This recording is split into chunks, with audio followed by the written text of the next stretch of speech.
Hi friends! For our read aloud today, we're going to read the story, A Chair for My Mother. The author of this book is Vera Williams. And Vera Williams is also the illustrator. Do you remember what an author does?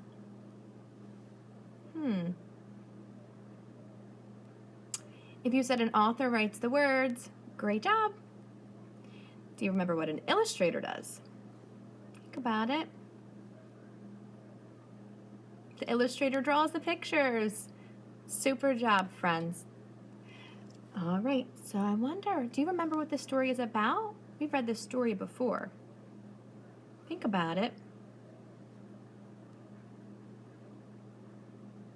Good job if you remembered that it's about a little girl named Rosa and her family.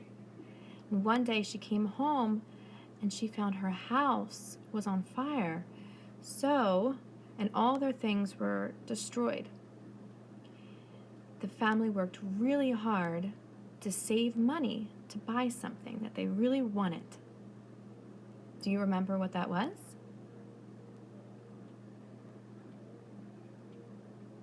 Good job remembering. It was a chair. She wanted a chair for her mother. All right, let's read the story. Reading a story more than one time helps with comprehension. Okay, here we go. My mother works as a waitress in the Blue Tile Diner. After school, sometimes I go to meet her there. Then her boss, Josephine, gives me a job too. I wash the salts and peppers and fill the ketchups. One time I peeled the onions for the onion soup. When I finished, Josephine said, "Good work, honey." And she pays me, and every time I put half of my money into the jar.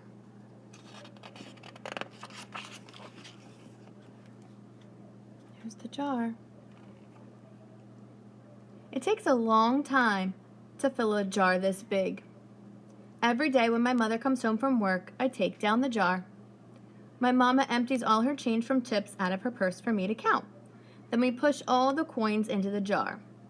Sometimes my mama is laughing when she comes home from work. Sometimes she's so tired she falls asleep while I count the money into piles. Some days she has lots of tips.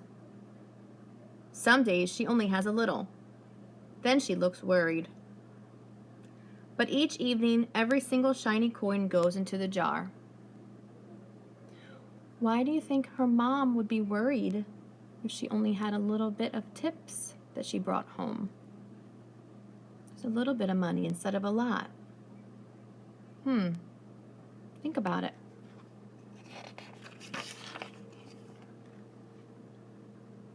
We sit in the kitchen to count the tips. Usually Grandma sits with us too. While we count, she likes to hum. Often she has money in her old leather wallet for us. Whenever she gets a good bargain on tomatoes or bananas or something she buys, she puts the savings and they go into the jar.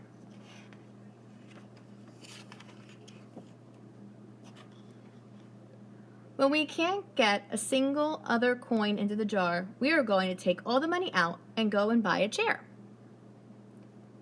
Yes, a chair, a wonderful, beautiful, fat, soft armchair.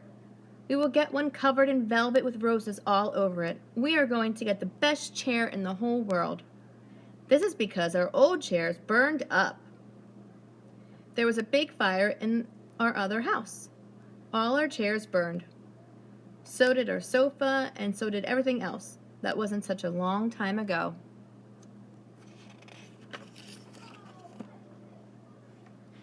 My mother and I were coming home from buying new shoes. I had new sandals. She had new pumps.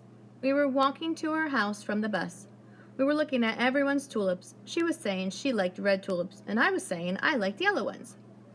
Then we came to our block.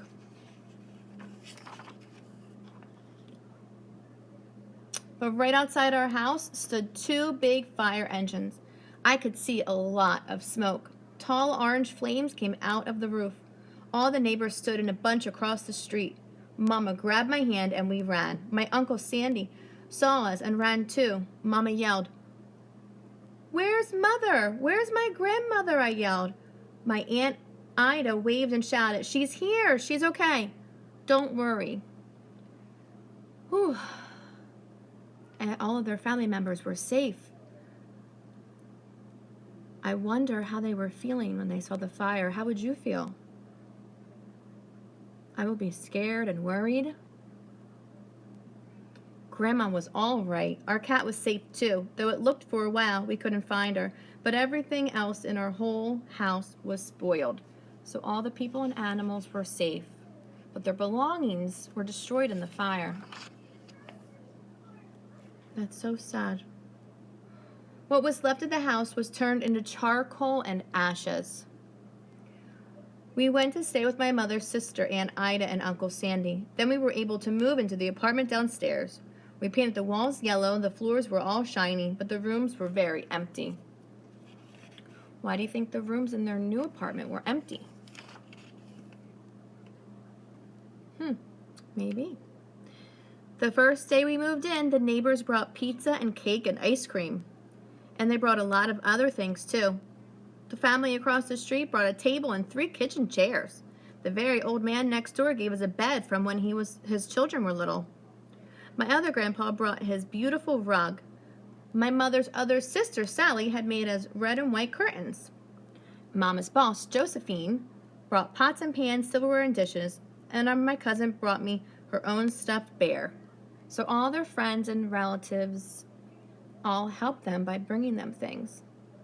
Everyone clapped when my grandmother made a speech. "You are all the kindest people, and we thank you very much. It's lucky we're young and can start all over again." Well, look at the jar now. Is it full or is it still empty? It's full, you're right. That was last year, but we still have no sofa and no big chair. When Mama comes home, her feet hurt. "There's no good place for me to take a load off my feet," she said. "When Grandma wants to sit back and hum and cut up potatoes, she has to get as comfortable as she can on a hard kitchen chair." So this is how come Mama brought home the biggest jar she could find at the diner, and all the coins started to go into the jar. Why do you think she brought home the biggest jar? Maybe you're right. The biggest jar could fit the most coins, and then they can save the most money. Good job. Now the jar is too heavy for me to lift down. Uncle Sandy gave me a quarter. He had to boost me up so I could put it in. After supper, Mama and Grandma and I stood in front of the jar. Well, I never thought we could believe it, but I guess it's full. My mother brought home little paper wrappers for the nickels and dimes and the quarters. I counted them all and I wrapped them up. On my mother's day off, we took the coins to the bank, and the bank exchanged them for $10 bills. Then we took the bus down to the shop for our chair.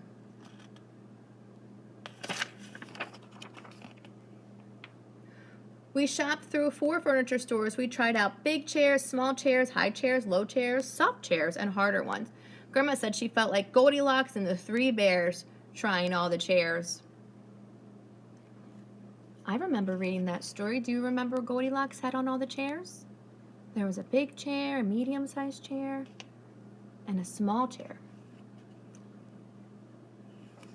Grandma felt just like Goldilocks when she tried all the chairs. Finally, we found the chair we were all dreaming of, and the money in the jar was enough to pay for it. We called Aunt Ida and Uncle Sandy. They came right down in their pickup truck to drive the chair home for us. They knew we couldn't wait for it to be delivered. Look at their faces. How do they look? Are they happy or sad? They're so happy now. They finally have the chair they've been waiting for, and they've been saving up for it. I tried out our chair in the back of the truck. Mama wouldn't let me sit there while we drove, but they let me sit in it for a while when they carried it up to the door.